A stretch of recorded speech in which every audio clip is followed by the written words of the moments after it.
अल्लाह तबारक व तआला जे कलाम मुक़द्दस मां सूरत ज़ुमर जी आयत नंबर 53 खां तिलावत आहे। अल्लाह साईं हीअ शानदार आयत क़ुरान मुक़द्दस जे अंदरि ज़िक्र करणु फरमाई, हता कि फरमाइनि था त पाण करीम सल्लल्लाहु अलैहि वसल्लम जन फरमायो त हिन आयत सां जे नाज़िल थियण सां जेतिरी मां मुहम्मद खे ख़ुशी थी आहे एतिरी ख़ुशी अॻ में नाहे थी। अल्लाह तबारक व तआला पंहिंजे कलामुल्लाह जे अंदरि कॾहिं अज़ाब जूं आयतूं बि नाज़िल फरमायूं, कॾहिं जन्नत जा ज़िक्र बि फरमाया, कॾहिं दुनिया जे अंदरि मुआशरत जा अल्लाह साईं कानून बि सेखारिया। पर तमामु मामलात मिलाए सिलाए करे जीअं चइबो आहे त बाबा सभिनि ॻाल्हियुनि जी हिकिड़ी ॻाल्हि उहा अल्लाह पाक ॼण त निचोड़ हिन आयत जे अंदरि रब साईं बयानु करणु फरमायो। ऐं इन आयत जे अंदरि अल्लाह पाक काइनात जे अंदरि जेके मुस्लमान आहिनि, गैर मुस्लिम आहिनि, हिंदू आहिनि, यहूदी आहिनि, ईसाई आहिनि, या खणी कंहिं बि फ़िरके सां कंहिं बि मज़हब सां ताल्लुक़ रखनि था, अल्लाह तबारक व तआला हिन आयत जे अंदरि सभिनीनि खे रब सां इहा ख़िताब करणु फरमायो ऐं सभिनीनि खे हिन ॻाल्हि जे तरफ़ मुतवजह करणु फरमाई त दुनिया जे अंदरि तव्हांजा केतिरा बि मामलात हुजनि, तव्हां केतिरा गुनाह कया हुजनि, तव्हां केतिरा अमल कया हुजनि, अल्लाह तबारक व तआला जो दरवाज़ो तव्हांजे लाइ खुलियल आहे। तव्हांखे तौबा करण जी देरि आहे। अल्लाह पाक ज़िंदगी जा गुनाह माफ़ करण में देरि नाहे फरमाईंदो। पर एतिरो ज़रूरु आहे त मुआशरत जे अंदरि जेकॾहिं उन को अहिड़ो गुनाह कयो हूंदो त इस्लामी कानून हूंदो त उनखे उनजी सज़ा मिलंदी। जेकॾहिं कंहिं ख़ुदा नख़ास्ता ज़िना कई हूंदी ऐं उनजो ॾोह पकड़िजी पियो, गवाह मिली विया त उनखे सज़ा मिलंदी। आख़िरत जे अंदरि अल्लाह पाक उनजे बदिले में उनखे जन्नत अता फरमाईंदो। कंहिं जेकॾहिं नाहक क़त्ल कयो हूंदो त नाहक क़त्ल जी सज़ा जेका आहे उनखे मिलंदी कानून जे तहत। पोइ उहो ख़ुशीअ सां उन सज़ा खे क़बूल कंदो त अल्लाह पाक आख़िरत जे अंदरि उनजे लाइ बख़्शिश जो ऐलान फरमाईंदो। त इहे जेके इंसान जा हुकूकुल इबाद सां ताल्लुक़ रखनि था कम, इहे अमल या जुर्म, इन्हनि जे अदा करण जे लाइ, इन्हनि खे माफ़ कराइण जे लाइ सभ खां पहिरियां इन्हनि जो इज़ालो ज़रूरी आहे। पोइ जेॾो वॾो जुर्म ओतिरो वॾो इज़ालो। ज़ाहिर आहे नाहक ॿिए इंसान जी जान क़त्ल कंदो त पोइ पंहिंजी जान खे बि ॼण त विकिणी वेंदो। नाहक ॿिए खे क़त्ल कंदो त हिन खे बि उनजे बदिले जे अंदरि शरीयत ऐं निज़ाम उनखे क़त्ल कंदो। पाण माण्हू क़त्ल न कंदो, हर इंसान निज़ाम उनखे मारींदो, क़त्ल कंदो। ऐं अहिड़ी तरह जेकॾहिं इन इंसान चोरी कई हूंदी त पहिरियों इन जो हथु इज़त वारो हुयो, मक़ाम मर्तबे वारो हुयो। जॾहिं इन चोरीअ जहिड़ो कमु कयो, हाणे इन चोरीअ जे कमु करण सां इन जे हथ जी ॼण त इज़त एतिराम ख़तमु थी वियो। हाणे इन जो हथु चोर थी पियो, शरीयत जे मुताबिक़ इन जे हथ खे कटियो वेंदो। त इहे जुर्म जेके हुकूकुल इबाद सां ताल्लुक़ रखनि था त इन्हनि जो इज़ालो ज़रूरी आहे। उन खां पोइ प्लस में जेका आहे माफ़ी बि ज़रूरी आहे। बाक़ी जेकॾहिं को इंसान सॼी ज़िंदगी कुफ़र जे अंदरि गुज़ारी, उनजा गुनाह इहे जेके आम मुआशरत जे अंदरि गुनाह थींदा आहिनि, उहे उनजा गुनाह आहिनि। अची करे अल्लाह तबारक व तआला जे दर ते माफ़ी थो वठे, पंहिंजो पाण खे झुकाए थो, पंहिंजे गुनाहनि जो इक़रार करे थो, अल्लाह पाक खां आइंदा गुनाह जे न करण जो वाइदो करे थो। अल्लाह तबारक व तआला इन बहाने जे पोयनि सभिनीनि गुनाहनि खे माफ़ कंदो फरमाए। एतिरे क़दुरु अल्लाह पाक जी रहमत वसी आहे जो हज़रत अब्दुल्लाह बिन मसऊद रज़ी अल्लाह ताला अन्हु हिकु दफ़े कंहिं नसीहत कंदड़ जी नसीहत ॿुधनि ऐं उन में उन सिर्फ़ जेका आहे अहिड़ियूं ॻाल्हियूं पिया कयूं जंहिंजे अंदरि सिर्फ़ ख़ौफ़ हुजे, सिर्फ़ उन में भउ हुजे, बेजारण हुजे। हज़रत अब्दुल्लाह बिन मसऊद रज़ी अल्लाह ताला अन्हु साईं जन उनखे मुतवजह करे फरमायो त फिलाणा सिर्फ़ मायूसी छो थो फैलाए? अल्लाह तबारक व तआला जी रहमत बि माण्हुनि खे ॿुधाए त रब जी रहमत एॾी वसी आहे। दुनिया जी माउ जेका आहे उहा बि पंहिंजे बचे सां एतिरो प्यार नथी करे जेतिरो अल्लाह पंहिंजे बाने सां प्यार करणु फरमाईंदो आहे।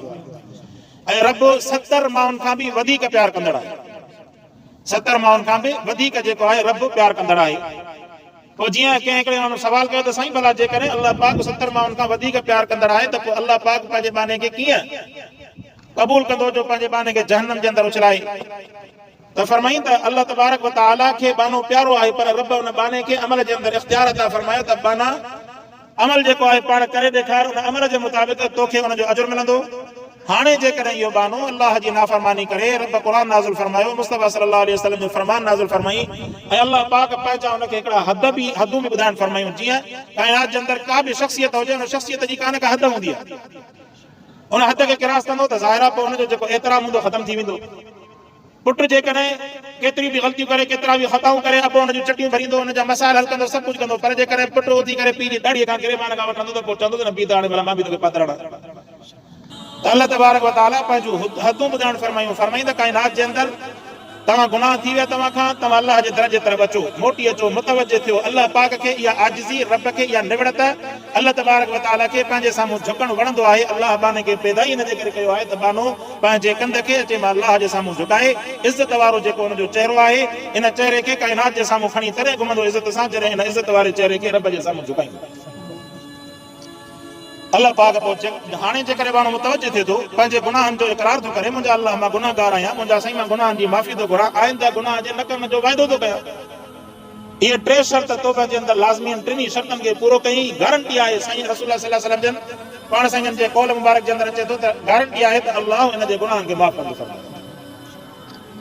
त हिन आयत जे अंदरि अलाह तबारक व तआला जीअं हदीस पाक में केतिरा वाक़िया अचनि था, उन्हनि मां हिकिड़ो वाक़ियो इहो बि अचे थो त अल्लाह ताला रसूल सल्लल्लाहु अलैहि वसल्लम जो साहबी फरमाए थो, फरमाई त मूंखे पाण करीम सल्लल्लाहु अलैहि वसल्लम जन इहो बि ॿुधाइण फरमायो, फरमाई त हिन उम्मत खे अल्लाह तबारक व तआला अहिड़ो पैदा करणु फरमायो ताकि हिन बाने जे अंदरि पंहिंजूं ख़्वाहिशूं हूंदियूं, जज़्बात हूंदा, उन ख़्वाहिशुनि जे तहत हे इंसान गुनाह कंदो, घटि वधायूं कंदो, पर उन खां बाद में वरी जॾहिं हिन जे मथां रहमत जा जज़्बात ग़ालिब ईंदा त वरी पंहिंजे ॾोहनि ते जुर्मनि ते माफ़ी घुरंदो, अलाह जे तरफ़ मुतवजो थींदो, अलाह पाक उनखे माफ़ करणु फरमाईंदो। अलाह हिन बाने खे पैदा ई हिन जे करे करणु फरमायो।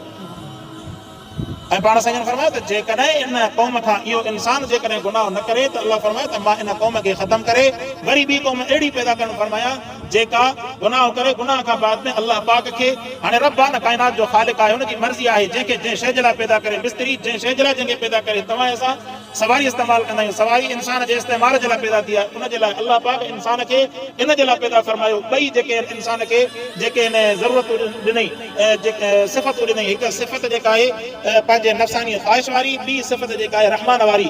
सिफ़त नफ़्सानी ख़्वाहिश वारी जे मुताबिक़ हलंदे ऐं अलाह जी नाफ़रमानी कंदो ऐं उन खां बाद में वरी मुतवजो थींदो, रब जी रहमत इंतज़ार में हूंदी आहे, मुतवजो थींदो, माफ़ी घुरंदो, आइंदा न करण जो इरादो कंदो त अलाह तबारक व तआला इन बाने खे पंहिंजी रहमत में वेड़े करे जन्नत जे अंदरि दाख़िला अता फरमाए।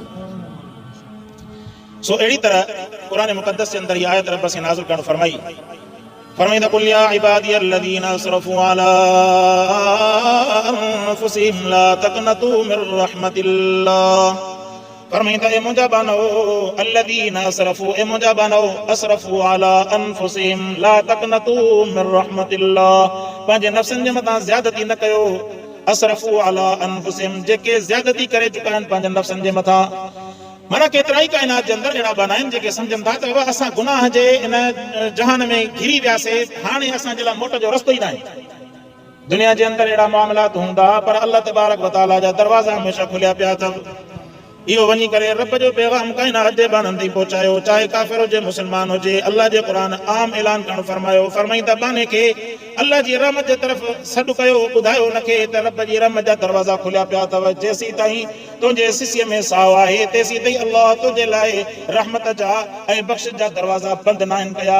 जॾहिं इन जे सिसीअ मां साहु ख़तमु थी वेंदो, सकरात इन जे मथां ईंदी, पोइ इन जे अमलनि वारा जेके बि दरवाज़ा हूंदा सभ जो सभु बंदि थी वेंदा। उन खां अॻु में इन मां हर इंसान फ़ाइदो वठे। ये चवंदा आहिनि त बाबा पैकेज अची वियो, वॾो फ़ाइदो अची वियो, अचो हिन मां फ़ाइदो वठो। फरमाई त रब जे क़ुरान जो इहो पैगाम खणी करे तव्हां गुनाहगारनि खे ॿुधायो, पोइ कंहिं बि गुनाह में को मुलवस हुजे, थी सघे थो तव्हांजे हिन पैगाम जे करे कंहिं गुनाहगार खे हथी मिली पवे। अलाह तबारक व तआला उन जे इन पैगाम जे करे रब साईं उनखे गुनाहनि खां मोटी अची करे रहमत जे तरफ़ अचण जी तौफ़ीक़ अता फरमाए। केतिरा ई वाक़िया जेके अहिड़ा आहिनि जिन में माण्हू जेको आहे कंहिंजे लाइ रहमत जो बाहिस थींदो आहे। हाणे मां हेॾे वियुमि पंहिंजे घोट, त उते हिकिड़े माण्हू वाक़ियो ॿुधायो त चई त हिकिड़ो माण्हू ॻोल्हींदे ॻोल्हींदे असांजे रते जे शहर में हूंदो मौलाना सुल्तान अहमद जतोई रहमतुल्लाह अलैह। हाणे हुनजी औलाद में दीन आहे ई कोन, बसि कुदरत जो हिकिड़ो निज़ाम। सो उहे जी ॻोल्हींदा ॻोल्हींदा चईंदा असां हुनजे बुज़ुर्ग जी औलाद सां था मिलूं, त हुननि चयो त बाबा उहा हुनजी औलाद जेका आहे उन रस्ते ते न आहे जंहिं रस्ते ते पीउ हूंदो हुयो। चई त वरी बि बहरहाल चई त तूं भला हिते, चई त असां मां बलोचिस्तान जो आहियां, मां जेको आहे तमामु ग़लति रस्ते ते हूंदो हुयुमि। इन सिर्फ़ु ऐं सिर्फ़ु इन बुज़ुर्ग जा बयान ऐं क़ुरान ॿुधी करे अलाह पाक मूंखे हिदायत जी तौफ़ीक़ अता फरमाई। उहो न इश्क में जेको आहे हुनखे ॻोल्हींदो ॻोल्हींदो अचे हुते पहुतो हुयो। सिंध जे अंदरि बि अलाह पाक जेके आहिनि क़ुरान जा वॾा बुज़ुर्ग पैदा फरमाया, क़ुरान जो आवाज़ लॻाइण वारा पैदा फरमाया। अलाह पाक उन्हनि जे कंहिंजे अमल जे सदके, कंहिंजे आवाज़ जे सदके, कंहिंजे कहिड़े महिनत जे सदके अलाह तबारक व तआला इहे जेके आहिनि क़ुरान जे आवाज़ खे झंग झर में पहुचाइण फरमायो। अलाह तबारक व तआला कंहिंजे ज़रिए सां कीअं जेको आहे इनक़लाब आणे मर्ज़ी जो मालिक आहे। अर्ज़ु करण जो मक़सदु रब जी रहमत वसी आहे ऐं दुनिया जा जेके आहिनि तमामु हुदूद, तमामु जेके आहिनि क़ाइदा सभु ख़तमु आहिनि। अलाह जी रहमत वसी आहे, पर हिकिड़ो शर्त आहे, अलाह पाक चाहींदो आहे त बानो मुंहिंजे तरफ़ मुतवजो थिए। ईअं न थींदो जो बानो अलाह पाक खां फिरियो बीठो हुजे, नाफ़रमान लॻो बीठो हुजे, गद्दार लॻो बीठो हुजे ऐं चवे त रब जी रहमत वसी आहे, अलाह पाक महिरबान आहे। ईअं न थींदो। बानो ज़रा सुरी अचे, जीअं हदीस पाक में अचे थो न त बानो जेकॾहिं हिकिड़ो क़दम वधाए थो अलाह जी रहमत उन जे तरफ़ फरलांग वधी अचे थी, ऐं जेकॾहिं फरलांग वधाए थो अलाह जी रहमत अञा उन जे तरफ़ तेज़ीअ सां वधी थी अचे, ऐं हो जेकॾहिं तेज़ी सां रब जी रहमत जी तरफ़ अचे थो, रब जी रहमत भॼी करे हुनखे पंहिंजे भाकुर में वेड़े। अलाह पाक इहो चाहींदो। हूअं बि क़ाइदो आहे, कानून आहे त जॾहिं बि कंहिंखे कंहिं शइ जी तलब थींदी आहे न, उनखे उन इंसान खे अलाह पाक उहा तलब जेका आहे तलब जे ज़रिए सां उहो ज़रूरु उहा शइ अता फरमाईंदो आहे। कंहिं शइ जी माण्हू तलब करे, दुनिया में रिज़्क़ जी तलब कंदो, रिज़्क़ तलब थिए थो, नौकरी जी तलब कंदो, नौकरी हुनखे मिले थी, तालीम तलब कंदो, तालीम मिले थी, साईं घर जी तलब कंदो त हली करे पोइ खणी वक़्तु लॻे, पर घर बि इंसान खे मिले थो, मुख़्तलिफ़ क़िस्मनि जूं ज़रूरतूं इंसान तलब करे थो, हुनखे मिले थो। अलाह जी रहमत जेका एॾी परे न आहे जो इंसान तलब करे हुनखे न मिले। सवाल ई पैदा नथो थिए, हिकिड़े मिंट जी बि देरि न आहे। उनजे लाइ मस्जिद में अचण जी बि ज़रूरत न आहे, उनजे लाइ साईं मुंहिंजे चवां वज़ू करण जी बि ज़रूरत न आहे। बानो पंहिंजे मुंहं सां वेठो, हुनखे अहसासु थियो यार गुनाह जी दलदल में फासी पिया, तमामु वॾा गुनाह कया अथमि, उते हुनखे अहसासु थियो ऐं कंहिं हुनखे रब जी रहमत जा इहे वाक़िया ॿुधाया, क़ुर जी आयत ॿुधाई ऐं हुनखे अलाह जी रहमत जा फ़ाइदा ॿुधाया, हुनखे हिकिड़े मिंट जे अंदरि अहसासु थियो त यार मां वॾा गुनाह कया, अलाह जे साम्हूं हथ खणी करे दुआ घुरी, हथ बि न खणे, दिलि जे अंदरि तौबा करे अलाह तबारक व तआला हुनजे ज़िंदगी जे गुनाहनि खे धोइण सो रब जी रहमत आहे, अलाह पाक जी रहमत वसी आहे। ऐं हूअं बि कानून आहे त जॾहिं इंसान कंहिं बि शइ जे तरफ़ मुतवजह थींदो, महिनत कंदो त हुनखे उहा शइ ज़रूरु नसीब थींदी आहे। जीअं असां आम तौर ते इंसान इन दीन जे तरफ़ शरीयत जे तरफ़ मुतवजह थींदा, ईअं माना हिकिड़ो लावर्ज़ी जो अंदाज़ आहे, थियो त थियो, ठीकु आहे, न थियो त माशाअल्लाह। सो अर्ज़ु करण जो मक़सदु त जेको इंसान तालिब हूंदो, तालिब खे अलाह तबारक व तआला जीअं शाइर चयो न त सोबत साले तोरा साले कुन, ऐं केतिरा माण्हू अहिड़ा हूंदा आहिनि जिन खे इन दीन जे सिखण जो अकुल ऐं अख़लाक बि न हूंदो आहे। उन्हनि हिकिड़ो माण्हू मूंखे चयो परे खां, मां हिते कंहिं माण्हू सां वेठो ॻाल्हायां, परे खां मूंखे चवंदो साईं ख़ुशि आहे, हुनखे मूं जवाबु ॾिनमि, वरी ॿिए खे चइबो त साईं खे सलाम जवाबु कोन ॾिनो। अड़े अख़लाक हूंदो आहे त सलाम करण जो बि हिकिड़ो अदब हूंदो आहे, अख़लाक हूंदो आहे साम्हूं अची करे माण्हू कंहिंसां ॻाल्हाईंदो हुजे त विच में न ॻाल्हाइबो आहे, इहे हिकिड़ा अदब आहिनि, अख़लाक आहिनि। साम्हूं जे सलाम कबो आहे, पुठीअ मां चइबो साईं ख़ुशि आहे, त अची त मूंखे जवाबु ॾिनी। हाणे मां जेको साम्हूं वेठो आहे त हुन सां ॻाल्हायां, हुनखे जवाबु ॾियां, पोइ वरी पंहिंजे तरफ़ खां हिकिड़ो इंसान ठाहे छॾींदा त मुला खे वॾाई पाण खे अख़लाक ऐं अदब हुजे कोन, हिन जी मर्ज़ी आहे त माना ज़ाहिर आहे अलाह तबारक व तआला हर कंहिंखे पंहिंजी इज़त एतिराम ॾिनो आहे न। जीअं हाणे पुटु वेही करे पीउ खां मुतालबो करे त पीउ मुंहिंजी इज़त करे, अगरि ज़ाहिर आहे पुटु पंहिंजे एतबार सां उन पीउ जो अख़लाक अदब एतिराम कंदो त पीउ हुनजे मथां शक्ल कंदो। हे चवनि त न, हे माना मुला जे हुनजे पेरनि में चिंबड़े त पोइ जेको आहे मुला इज़त वारो आहे, या मुला जुदा न त मुला वॾो वारो, हिन जूं पतो ई पवंदियूं। सो अर्ज़ु करण जो मक़सदु काफ़ी मामला इन शयुनि जे करे पोइ जेको दीन सिखण जे अंदरि बि हूअं बि कानून आहे त जेको माण्हू सम्झंदो, जंहिंमें उमेद हूंदी त यार हिन जे अंदरि अदब आहे, अख़लाक आहे, एतिराम आहे, त माण्हू हुनखे सर करे बि वञी ॿुधाईंदो। पर जेकर सम्झंदो त मां वञी ॿुधाईंदो, मां ज़रा चवंदो हा मूंखे ख़बर आहे, वरी मूंखे ॿुधाइणो आहे, चवंदो हिन जहिड़े न भाॻे खां ॿिया परे परे भलो जो मुंहं में वञी लॻा महिल सां। सो अर्ज़ु करण जो मक़सदु अलाह तबारक व तआला जी रहमत हर बाने जे लाइ केर बि हुजे, अलाह पाक उहो अरहमुर राहिमीन आहे जेको अलाह वणनि खे बि खाराए थो। मुस्लमान त मुस्लमान त अलाह जी ज़ात खे अञा वधीक प्यारो आहे, पर रब वाणियुनि खे बि खाराए थो, ईसाइनि खे बि खाराए थो। जीअं त ॼणनि खे अलाह जी ज़ात खाराए थी, त इंसान त अलाह खे तमामु 18,000 मख़लूक़ात खां वधीक प्यारो बानो अलाह ताला। इन माने खे अलाह तबारक व तआला कीअं जेको आहे पंहिंजी रहमत खां परे कंदो, पर शर्त आहे त बानो बि रब जे तरफ़ थोरो मुतवजह थिए। हिकिड़ो वाक़ियो अचे थो हदीस पाक में, अलाह जी रहमत जो वाक़ियो फरमाई त हिकिड़े शख़्स जेको आहे पंहिंजे हयाती में गुनाह कया, जुर्म कया, ऐं उन जुर्मनि खां बाद में उनखे तौबा जी तौफ़ीक़ मिली। उन चयो त साईं मां तौबा कयां, कंहिं अलाह वारे वटि आयो, उनखे अची करे चई त साईं मूंखे रस्तो ॾेखारियो। उन चयोसि त हेॾे फलाणी जॻह ते हिकिड़ा अलाह पाक खे यादि करण वारा वेठा थी, वञ उन्हनि जी महफ़िल में वञी करे वेह, तुंहिंजी इस्लाह थींदी, तूं उन्हनि जी सोबत वठंदे, अदब सिखंदे, अख़लाक सिखंदे, शरीयत जा हुकुम सिखंदे, तोखे अलाह तबारक व तआला जी मार्फत मिलंदी। अलाह पाक जी मार्फत बि सवली त न आहे। दुनिया में ॾिसो त सरदार जी तबियत खे सुञाणण जे लाइ बि माण्हू ओता कदे नओं चकर हणंदो त ॾिसां साहब मूड में आहे त पाण वारी नौकिरी वारो कमु चवांसि न आहे मूड में, त वरी खाली पेर मोटी ईंदो। अल्लाह तबारक व तआला जी मार्फत हासिल करण जे लाइ बि रब जे दर ते पेर घसाइणा पवंदा। अल्लाह तबारक व तआला तॾहिं हुन बाने खे पंहिंजो क़ुर्ब ऐं पंहिंजी महिरबानी अता फरमाईंदो आहे।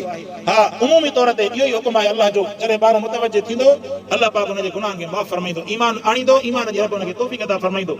ऐं साईं मुंहिंजे खे चवंदा हदीस पाक में अचे थो त उन बाने हाणे हुन पंधु करणु शुरू कयो, अचानक हुनखे मौत अची त जॾहिं हुन सम्झो, हाणे हुनजी तड़प जो अंदाज़ो लॻायो, जॾहिं हुन सम्झो त मुंहिंजे मथां मौत जी कैफ़ियत इंसान खे तबियत में ख़बर पइजी वेंदी आहे त हाणे मां शायदि ज़िंदा न रहंदुसि, त हुनखे इहो अंदाज़ो थियो, वेठो रहियो, वेहण खां बाद में जीअं हुनखे अंदाज़ो थियो मरंदुसि, त जेतिरो ॿ जेको आहे पंहिंजियूं कीसियूं ॾेई सघियो सीने ऐं हिन ॿाहुनि जे ज़ोर ते ॿ कीसियूं ॾेई करे पंहिंजो पाण खे हुन रस्ते जे तरफ़ वधाए छॾियो। माना जारे नेकबाना हुया पेर त न पिया हली सघनि कमज़ोरी जे करे पंहिंजे सीने जे बल ते गीसियूं ॾेई करे पंहिंजे पाण खे रेड़े अॻिते वधाए करे उते जिते मौत हुनखे अचणो हो त उते मौत अची वियो। हाणे फ़रिश्ता आया जहन्नम जा बि जन्नत जा बि ॿिन्ही पाण में इख़्तिलाफ़ कयो त बाबा सॼी ज़िंदगी गुनाहनि में गुज़ारी हाणे जेको वञे पुञा उते पहुतो त कोन हुयो न, जंहिंजे करे असां हिनखे जहन्नम में न खणी वञूं।